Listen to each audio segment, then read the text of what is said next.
देख रहे हैं आज तक। मैं हूं आपके साथ नवजोत रंधावा। तमाम पाबंदियों के बावजूद कोरोना पैर पसारता जा रहा है। राजधानी दिल्ली की बात करें तो पिछले 24 घंटे में कोरोना के सबसे ज्यादा मामले सामने आए। मौत का आंकड़ा बढ़ा है। एक दिन में 357 लोगों ने दम तोड़ दिया। दिल्ली में 24,000 के पार नए मामले। राजधानी में हालात लगातार बिगड़ते जा रहे हैं। अस्पतालों में बेड नहीं है, ऑक्सीजन की किल्लत है, बेड घटते जा रहे हैं। महाराष्ट्र का हाल भी बिल्कुल वैसा ही है, जहां 24 घंटे में 67,000 से ज्यादा नए कोरोना केस सामने आए हैं, जबकि एक दिन में 767 लोगों की जान चली गई।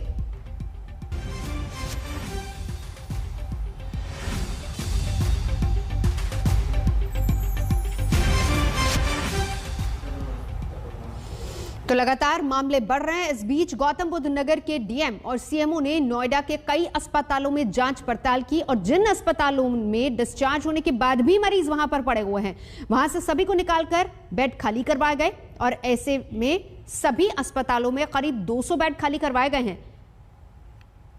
मेरे सहयोगी अभिषेक आनंद की रिपोर्ट देखिए। एक तरफ जहां कोरोना वायरस की दूसरी लहर से पूरा देश परेशान है और पूरा हेल्थ केयर सिस्टम चरमरा गया है, वहीं दूसरी तरफ वीआईपी कल्चर से उन लोगों को इलाज नहीं मिल पा रहा है जिनको इसकी असल में जरूरत है। शनिवार को नोएडा के डिस्ट्रिक्ट मजिस्ट्रेट सुहास एलवाई और यहां के सीएमओ ने एक तरह की रेड मारी नोएडा के तमाम अस्पतालों में और करीब 200 बेड ऐसे फ्री कराए जहां पर वीआईपी कोविड मरीज भर्ती थे जिन्हें असल में अस्पताल के बेड की जरूरत नहीं थी। ये प्रकाश अस्पताल है, यहां से 30 बेड फ्री कराए गए हैं।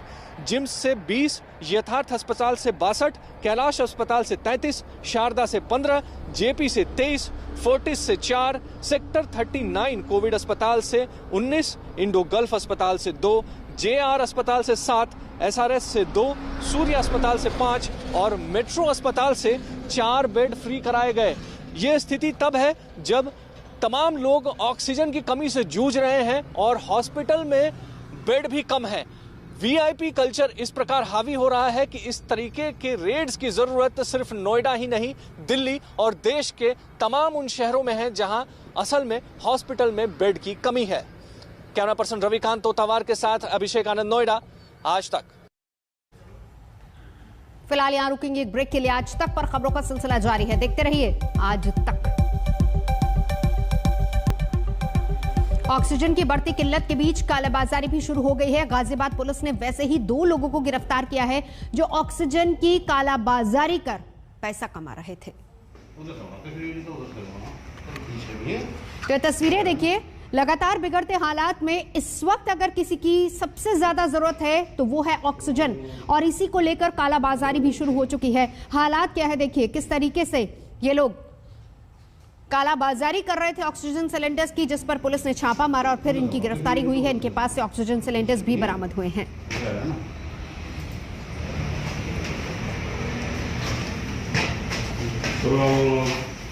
ये हालात तब हैं जब हिंदुस्तान में लोग एक एक सांस के लिए तरस रहे हैं, जब लोगों को ऑक्सीजन नहीं मिल पा रही है, जब कोर्ट तक को इस पर संज्ञान लेना पड़ रहा है। फिलहाल यहां रुकेंगे एक ब्रेक के लिए, देखते रहिए आज तक।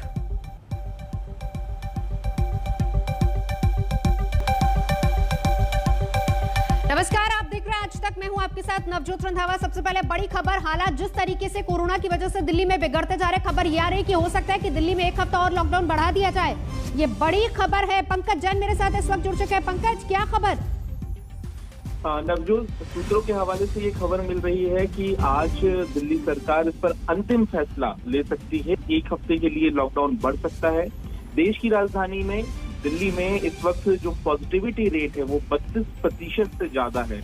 ऑक्सीजन की किल्लत सभी के सामने है और ऐसे में कोई और रास्ता नजर नहीं आ रहा है कि लॉकडाउन को कंटिन्यू ना रखा जाए। तो फिलहाल जो लॉकडाउन है उसे बरकरार रखा जा सकता है 1 हफ्ते के लिए और आज इस पे अंतिम फैसला लिया जा सकता है। क्या उम्मीद की जा रही है? क्योंकि लगातार कल देखिए, पहली बात अरविंद केजरीवाल देश के तमाम मुख्यमंत्रियों को चिट्ठी लिखते हैं। उससे पहले ठीक एक दिन पहले प्रधानमंत्री को उन्होंने गुहार लगाई कि ऑक्सीजन की कमी है। खुद दिल्ली के 6 अस्पताल ऐसे हैं जो सीधा हाईकोर्ट पहुंचे। हाईकोर्ट ने इस पर संज्ञान लेते हुए फटकार भी लगाई है।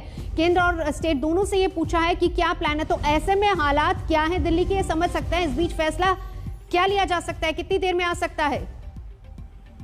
देखिए, अक्सर तो सुबह 11 बजे के आसपास डीडीएमए की बैठक होती है, तो 12 बजे के आसपास ये फैसला आने की उम्मीद है। इसमें थोड़ा वक्त भी लग सकता है नवजोत, लेकिन पिछले हफ्ते जब लॉकडाउन का ऐलान हुआ था मुख्यमंत्री की तरफ से, तब दिल्ली में तैयारियों के लिए वक्त मांगा गया था, लेकिन उसके बाद अचानक ऑक्सीजन की किल्लत सामने आई थी। बेड्स की संख्या दिल्ली में बढ़ी है, लेकिन ऑक्सीजन की किल्लत अभी भी बरकरार है, जिसकी सिलसिले में मुख्यमंत्री अरविंद केजरीवाल ने मुख्यमंत्रियों को चिट्ठी लिखी है और जितना कोटा दिल्ली को मिलना चाहिए था उतना कोटा दिल्ली को ऑक्सीजन का नहीं मिल रहा है। तो ये एक बड़ी समस्या है दिल्ली के सामने और ऐसी स्थिति में ये फैसला लिया जा सकता है कि लॉकडाउन को एक हफ्ते आगे और बढ़ाना चाहिए, क्योंकि कल सुबह नवजोत 5 बजे लॉकडाउन की जो अवधि है वो खत्म हो जाएगी। जाहिर सी बात है, क्योंकि अरविंद केजरीवाल ने लॉकडाउन लगाते हुए यही कहा था कि इन 6 दिनों में हम दिल्ली के हेल्थ सिस्टम को दुरुस्त करने की कोशिश करेंगे, लेकिन हालात लगातार बिगड़ते जा रहे हैं और इसी वजह से खबर ये आ रही है कि एक हफ्ता और बढ़ सकता है दिल्ली में लॉकडाउन, जिस पर कुछ ही देर बाद हो सकता है फैसला। अपडेट हम आपको देंगे। बहरहाल ना कुछ कहते बन रहा है, ना कुछ सुनते, और किसी ने कभी सोचा भी नहीं था कि इस तरह का दृश्य भी देखने को मिलेगा जब एक एक सांस के लिए लड़ाई लड़नी पड़ेगी। और ऐसा भी कोई मंजर आएगा जब अस्पतालों में जगह नहीं बचेगी। ऐसा भी कोई लम्हा आएगा जब डॉक्टर बेबस हो जाएंगे और मरीज के एक एक सेकंड भी भारी पड़ेंगे। पूरे देश का हाल वैसे ऐसा ही है। करो करो अम्बू चलो ऑटो तक लेके जाओ, ऑटो तक चलो, ऑटो तक चलो।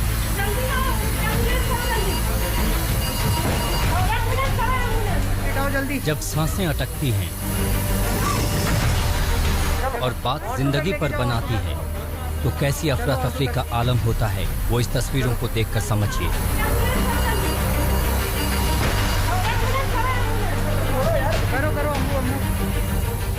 कोरोना की मार के बीच जिंदगी बचाने की आस पाले लोग अस्पतालों में इलाज कराने पहुंचे, लेकिन अगर यहाँ सिस्टम की ही सांस फूलने लगे तो हालात कैसे होते हैं, वो इन तस्वीरों को देखकर समझिए।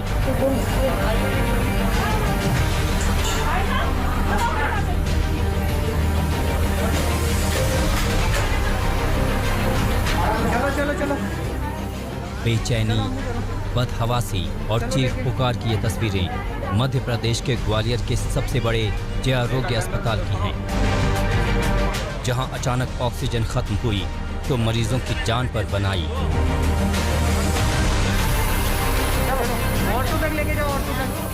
जिस वक्त ऑक्सीजन खत्म हुई उस वक्त 25 मरीजों का इलाज अस्पताल के मेडिसिन विभाग में चल रहा था।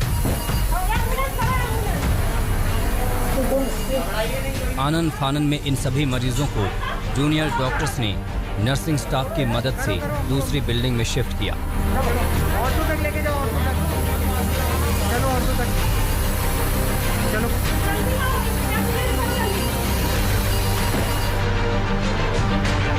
जब तक ग्वालियर के अस्पताल में मरीजों पर आई ये आफत टली नहीं, हर किसी की सांसें अटकी रहीं।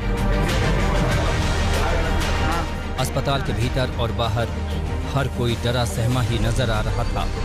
हालांकि ऐसा नहीं है कि महामारी के इस दौर में हर अस्पताल में भर्ती लोग को ग्वालियर के मरीजों की तरह समय पर मदद मिल जा रही हो। अस्पताल में तोड़फोड़ की ये तस्वीरें बिहार के आरा जिले की हैं, जहां एक महिला की मौत के बाद परिवार के लोगों ने जमकर हंगामा किया और अस्पताल में तोड़फोड़ की। परिवार का आरोप है कि अस्पताल वालों ने इलाज में लापरवाही बरती, जिससे महिला की जान चली गई और मरीज की मौत के बाद लोगों का गुस्सा फूट पड़ा। उधर इलाज में लापरवाही और हंगामे पर अब अस्पताल के अधिकारी साफ साफ कुछ भी बोलने को तैयार नहीं। मरीजों की मौत पर कुछ ऐसा ही गुस्सा लखनऊ में भी फूट पड़ा। ये तस्वीरें लखनऊ के आशी पॉली क्लिनिक की हैं, जहां मरीज की मौत के बाद परिवार वाले भड़क गए और कर्मचारियों की पिटाई शुरू कर दी। पूरी घटना अस्पताल में लगे सीसीटीवी में कैद हो गई। इस घटना के बाद अस्पताल वालों ने शिकायत दर्ज कराई और पुलिस कार्रवाई की बात कह रही है। कोरोना संकट के चलते देश भर के अस्पतालों में हालात जिस तरह से खराब हो रहे हैं, वो न केवल चिंता बढ़ाने वाला है बल्कि डराने वाला भी है।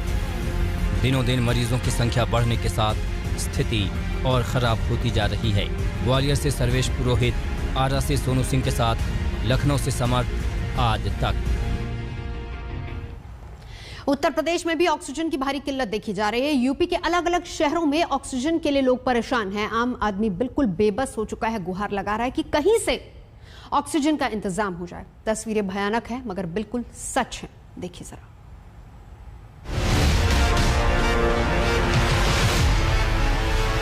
मेरा फादर एडमिट है और वो ऑक्सीजन की कमी हो रही है। टाइम पे बता रहे हैं कि वो ऑक्सीजन खत्म हो रहा है। मार डाला 2-3 घंटे से मैं खड़ी नहीं है, नहीं दिया तो इन्होंने नहीं दिया। ऑक्सीजन खत्म है, वहाँ ले जाओ, जहाँ ना बता रहे हैं वहाँ जा रहे हैं। अब हम लोग को जहर पिलवा दीजिए साहब, हम लोग बहुत गरीब आदमी हैं साहब, हम लोग को यहाँ पर मरवा दिया पूरे प्रशासन से साहब। कोरोना के इस संकट काल में जिस ऑक्सीजन सिलेंडर पर मरीजों की सांसें टिकी हुई हैं, यूपी के तमाम शहरों में भी ऑक्सीजन के नाकाफी इंतजाम लोगों की जिंदगी पर भारी पड़ते जा रहे हैं। इस बद इंतजामी का शिकार परमवीर चक्र विजेता अब्दुल हमीद के परिवार को भी होना पड़ा है, जिनके बेटे ने ऑक्सीजन के अभाव में अस्पताल में दम तोड़ दिया। अब्दुल हमीद के बेटे अली हसन कोरोना पॉजिटिव पाए जाने के बाद 3 दिनों से कानपुर के हैलेट अस्पताल में भर्ती थे। परिवार वालों का आरोप है कि अस्पताल प्रशासन ने उन्हें जरूरत पर ऑक्सीजन मुहैया नहीं कराई, जिससे अब्दुल हमीद के बेटे की जान चली गई। उसको लेके चले जाते, लेकिन वो बोले कि ये सरकारी सामान है, हम दे नहीं सकते। हम लोग बोले भाई हम भी सरकार के आदमी हैं, हम भी सरकार के आदमी हैं, देश के लिए ही जान दी है दादा ने हमारे, उनके जो लड़के हैं उनके देश के लिए किया है सब कुछ। ऑर्डिनेंस फैक्ट्री में उन्होंने जॉब किया है, देश के लिए किया है। हम लोग भी सरकारी आदमी हैं, दे दीजिए इसको, जाके ऑक्सीजन लेके आ जाए हम लोग। लेकिन उन्होंने कुछ नहीं माना, कहा नहीं दे सकते, हम नहीं देंगे आपको, अब कोई भी हो। ऑक्सीजन को लेकर मारामारी और आपाधापी सिर्फ कानपुर के एक अस्पताल तक सीमित नहीं है।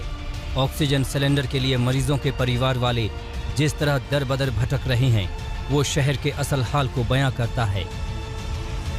ऑक्सीजन नहीं दे रहे हैं, बोल रहे हैं कि सिर्फ जो अस्पताल वाले उन्हीं को ऑक्सीजन देंगे, आम आदमी को ऑक्सीजन नहीं दी जाएगी। अस्पताल वाले कह रहे अपना सिलेंडर लेके हो तो कर देंगे इलाज, सिलेंडर भी दे रहे हैं, कोई इलाज नहीं है। सरकार निकम्मी, हम लोग को क्या करा जाए भाई, हम लोग परेशान है, पब्लिक एकदम पागल हो पड़ी है, कहीं कोई मिल नहीं, कहीं कुछ रिजल्टी नहीं मिल रही। हालांकि कानपुर जिला प्रशासन ऑक्सीजन की कमी की बात को मानने को तैयार नहीं।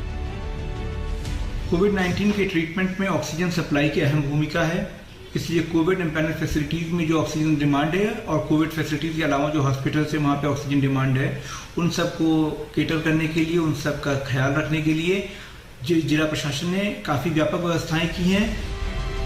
कोरोना संकट के दौर में ऑक्सीजन की पर्याप्त सप्लाई का दावा यूपी के करीब हर जिले के अधिकारी कर रहे हैं, लेकिन ऐसे दावे करने वालों को खुद बीजेपी के सांसद कौशल किशोर का ये बयान सुनना चाहिए। मैं प्रशासन को अवगत कराना चाहता हूं कि लखनऊ में ऑक्सीजन की बड़ी किल्लत है।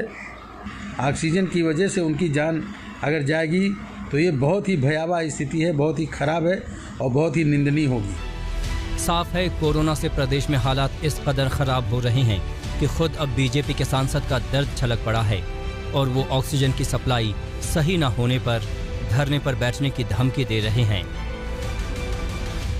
इतने फ़ोन हमारे पास आते हैं, सैकड़ों की संख्या में रोज़ फ़ोन आ रहे हैं और लगातार बेचारे वो गिड़गिड़ाते रहते हैं, हाथ जोड़ते रहते हैं फ़ोन पर कि हमको किसी तरीके से ऑक्सीजन उपलब्ध कराइए। मेरे सामने मजबूरी आ जाएगी और मजबूरी है, मजबूर होकर के मुझे धरने पर बैठ जाना पड़ेगा। मैं नहीं बैठना चाहता इसलिए कि अफरा तफरी का कोई माहौल न बन पाए। कोरोना मरीजों के इलाज के लिए ऑक्सीजन की मारामारी पूरे प्रदेश में मची हुई है। लोग ऑक्सीजन प्लांट के धक्के खा रहे हैं, लेकिन उन्हें ऑक्सीजन नहीं मिल पा रही है। भाई हालात सही नहीं, सिलेंडर लेने आया था, रात सिलेंडर रख के गया था 11 बजे, तो अब जाके मिला। जैसे रात इन्होंने बोला जिस टाइम भी हम आपका प्लांट हमारा चलेगा तो हम आपका सिलेंडर भर देंगे। पेशेंट तो देखो सारे सीरियस ही आ रहे हैं, जिसके नॉर्मली ऑक्सीजन लगी है वो तो ठीक है, अगर जिसके किसी को फास्ट लगी है तो कई बार ये दोनों सिलेंडर भी दिल्ली तक नहीं पहुंचा पा रहे हैं। ये स्थिति है, ऑक्सीजन है ही नहीं। तो फिर कितनी जगह हुआ है आप?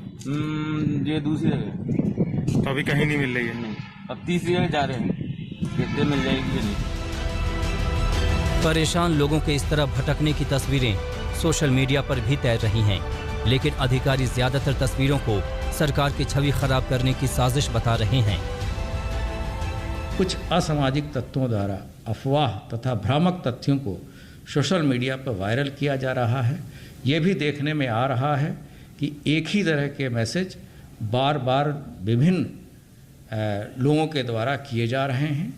ऐसा लग रहा है कि शासन की छवि को धूमिल करने का प्रयास किया जा रहा है। सरकार भले ही कुछ खबरों को साजिश बताकर स्थिति कंट्रोल में होने का दावा करे, लेकिन ऑक्सीजन की कमी को लेकर लोगों के परेशान होने की खबरें लगातार आ रही हैं। ऐसे में सवाल ये है कि कोरोना काल में लोगों पर आई ये मुश्किल आखिर कब कम होगी और ऑक्सीजन और इलाज का ये संकट कब खत्म होगा। कानपुर से संजय सिंह, लखनऊ से सत्यम मिश्रा के साथ आज तक ब्यूरो। आपने दिल्ली और यूपी के हालात देख लिए, अब हम आपको दिखाते हैं मध्य प्रदेश और महाराष्ट्र की तस्वीरें भी। यहाँ भी कमोबेश हालात बिल्कुल एक जैसे ही हैं। बस यूं समझ लीजिए कि शहर बदले हैं, चेहरे बदले हैं, लेकिन हालात जस के तस हैं।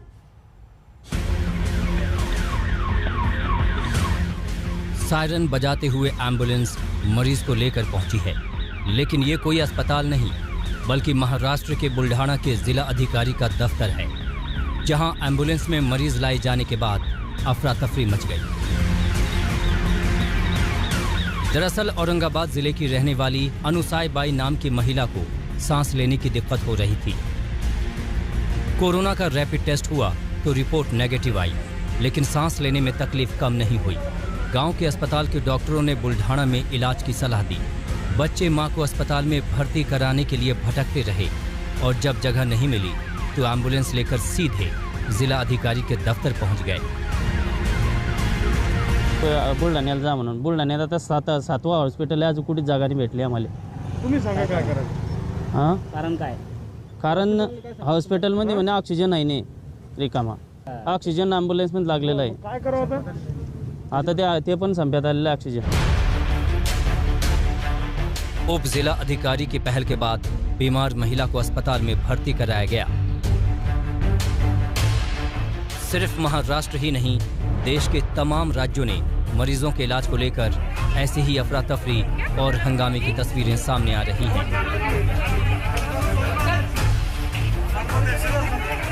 मध्य प्रदेश के उज्जैन के कोविड सेंटर में मृतक के परिजन और पुलिस वालों की डॉक्टरों से भिड़ंत हो गई और मरीजों के इलाज के बिना कोविड वार्ड जंग के मैदान में तब्दील हो गया।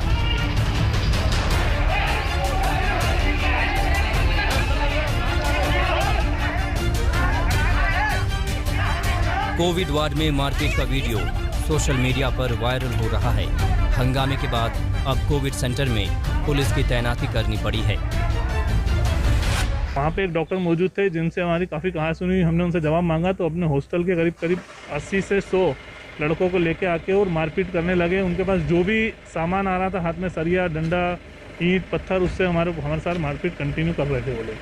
पुलिस वालों के साथ भी मारपीट? हाँ, हमने वो पुलिस वालों ने हमारा बीच बचाव किया तो उन्होंने पुलिस वालों के साथ भी मारपीट की। जो प्रारंभिक जानकारी मिली है, जिसकी अभी पुष्टि नहीं हुई है, उसके मुताबिक वो स्ट्रेचर पे ब्लड देख के उनका और डॉक्टर्स का कुछ विवाद हुआ और उनकी आपस में गुत्थम गुत्था हुई। वो इंटीमेशन जब पुलिस को मिली तो यहाँ से भी पुलिस बल गया, टीआई खुद भी गए, हम भी गए। उन लोगों ने मृतक के परिजनों के साथ भी मारपीट की और इसमें पुलिस के एक जवान को भी सिर में चोट आई है।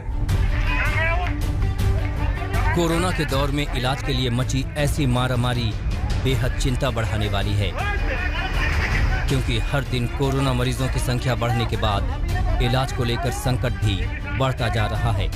ब्यूरो रिपोर्ट आज तक।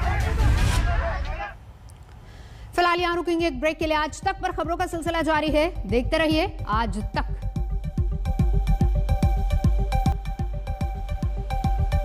और इस बीच बड़ी खबर आपको बता दें कि दिल्ली में लगातार मामले बढ़ते जा रहे हैं। 24,000 से ज्यादा नए मामले, ऑक्सीजन की किल्लत। और ऐसे में जो खबर आ रही है वो ये कि कल सुबह लॉकडाउन खत्म हो रहा है 6 दिन का, लेकिन उम्मीद ये है कि एक हफ्ता और लॉकडाउन बढ़ सकता है, क्योंकि मामले और हालात लगातार बिगड़ते जा रहे हैं। ऑक्सीजन की किल्लत दिल्ली के अस्पतालों में, इस बीच बेड्स की कमी। कई अस्पतालों ने कहा है कि अगर ऑक्सीजन नहीं पहुंची तो फिर डिस्चार्ज करना पड़ेगा मरीजों को। महाराष्ट्र का हाल भी देख लीजिए, 67,000 के बाद नए कोरोना के मामले। दिल्ली में एक दिन में 24,000 से ज्यादा केस। रुकेंगे एक ब्रेक के लिए। आज तक पर खबरों का सिलसिला जारी है, देखते रहिए आज तक। नमस्कार, मैं हूं अंजना ओम कश्यप। हमें उम्मीद है ये वीडियो आपको पसंद आया होगा। लेटेस्ट खबरों के लिए यूं ही देखते रहिए आज तक, और इस वीडियो के पसंद आने पर लाइक, शेयर एंड सब्सक्राइब करना ना भूलें।